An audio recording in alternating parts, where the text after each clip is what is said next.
I thought I'd do a little video today about pickles and a unique question or idea, or however you want to put this. Something that about pickled beets. Something that always I find a pain when I'm making pickled beets is peeling them. They just don't peel easily unless what's that? Cylindrical form. If you have the long cylindrical beets, they're a little bit easier to peel, but the round ones are kind of a pain to peel, especially as you're getting older and your joints bother you. So last year I did a batch of beets right here where I didn't peel them. I mean, I cut the ends off and I cut away any part of the peel that looked not perfect, and I scrubbed them and cleaned them. But other than that, I left the peels on just to see how they would turn out as a pickle. It was a lot easier to do them that way, and it's something like when you leave the peel on, there's a lot more purple. They're more purpley, I guess. Anyway, I just wanted to show, in case anyone has ever asked that question, I couldn't find every recipe you ever see for pickling beets says peel the beets. So I said, well, why not just try a batch? So I made a half gallon. Made a half gallon just to see. So let's have a look here. Pull out a couple. There's only a few left. I've eaten most of them anyway, so they can't be terrible, right? Anyway, just thought I would bring those in. Talk about how the results were. Is it worth it? Well, there's not much left. That's just about it. I'm going to eat these today. That's why I'm pulling them out. I've been waiting to do this video for a while. I gotta eat these. Alright, that's about it, I think. Alright, put that away. So let's bring this close to the camera and give you a look. Try not to make a mess. That's the general idea, right? So they look like pickled beets. Right? They've got the pickled beety look. And so here's the catch when you have pickled beets. So these all have the skins on them. Right, I can peel this. If you just push it with your finger, it sort of comes off. Right, there's a skin.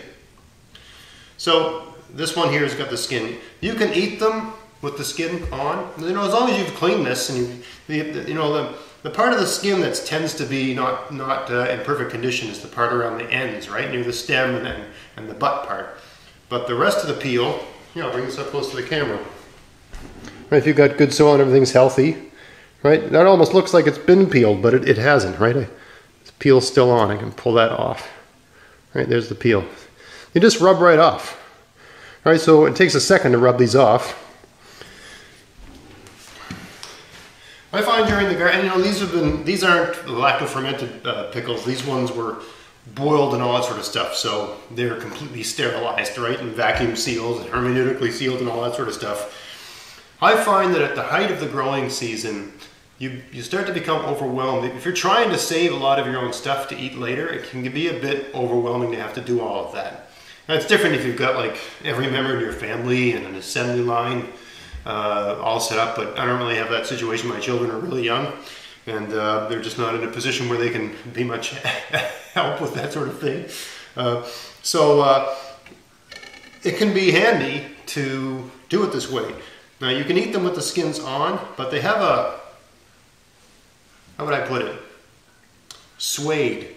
You know Elvis's song, Blue Suede Shoes? Or if you ever touched suede, that's the best way I can discuss the texture, or describe the texture. It's suede-like.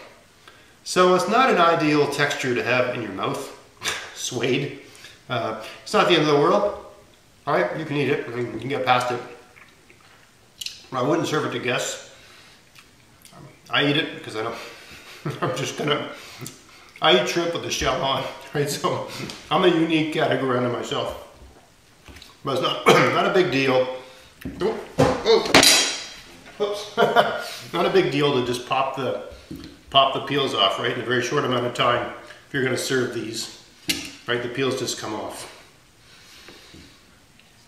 So instead of having to peel 50 tomatoes in one big go, or 50 beets in one big go, you can just, if you want to have a dozen or so in one sitting, you can just pop those off and go for it. So I just thought I'd put that out there in case anyone's ever wondered. I mean, it's a risk, right? If you pickle a whole batch of beets and something goes horribly wrong, that's a pretty big waste of time. So if you've ever wondered about that, yeah, just cut the ends off and cut away any peel that doesn't look pristine. Then give them a good scrub in the sink. And then cut them up like you're going to make pickled beets, and make pickled beets and just leave the peels on and peel them when you're eating them. Or just leave the peels on and eat them anyway. I don't know if there's more nutrition in the peels or how that all works out, but totally doable to leave the peels on and pickle them. If you're, I don't know how this would work if you're doing a lacto-fermented type thing, but if you're doing the conventional, you know, boil them and can them and put them in a bath and all that sort of stuff, which is what I did with these. I mean, right, you're sterilizing it, so right, it's being boiled for 10 minutes or whatever. It's good, right? It's sterile. So I hope you found that content helpful. I hope that it's really not that time of year right now. It's February, but these are all I have left, so it can't be that terrible if I eat all these myself. This is all I have left, so it can't be that bad. I had to do the video now, even though it's really not relevant at this time of year, because I'm 11, right? All my other batches of beets, I peeled them all. This was the one that was not peeled. I hope you found that helpful. I hope you enjoyed that. Thanks for watching. Please give me a thumbs up, like, subscribe, check me out on Facebook, all that good stuff. And until next time, get out there, get at it, and have fun in your garden. Thanks for watching.